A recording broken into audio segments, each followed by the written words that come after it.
t'as juste le blues d'ouverture de Mougette. Alors le théâtre, on peut dire qu'il est né avec la ville de La Roche-sur-Yon.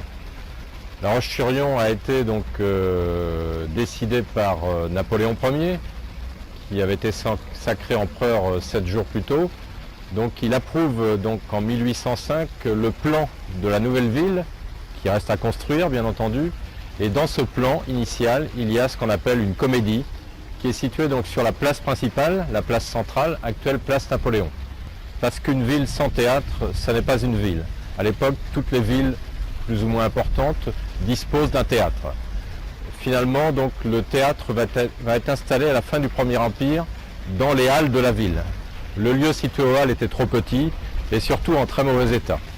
Et il sera décidé donc d'implanter le théâtre ici, sur cette place secondaire, une des 4 places secondaires de la ville. La place qui n'existait pas encore en tant que telle à l'époque. Pourquoi ce lieu? D'abord parce que existait ici, donc dans cette masse et jusqu'au boulevard, donc d'anciennes casernes. Des casernes qui avaient été construites sous le Premier Empire, des casernes provisoires en pisé et qui n'avaient plus de raison d'être puisque de nouvelles casernes avaient été édifiées donc à l'emplacement du château fort, l'ancien château, actuelle site administrative, qui avait ouvert ses portes au début des années 1830. Donc il est décidé donc d'implanter le théâtre sur cette place, donc face à la préfecture, en utilisant donc les fournitures des casernes.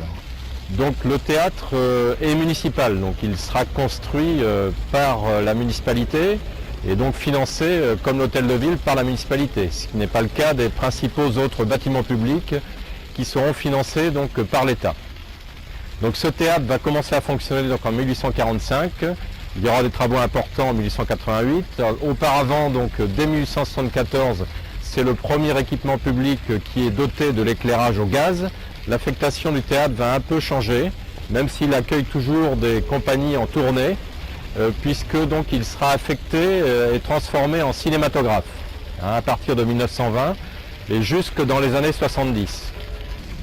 Le théâtre va fonctionner de manière très forte dans les années 80 et 90 jusqu'à la décision qui est prise de construire un nouveau théâtre, une nouvelle salle de spectacle qui ouvrira ses portes en 1995.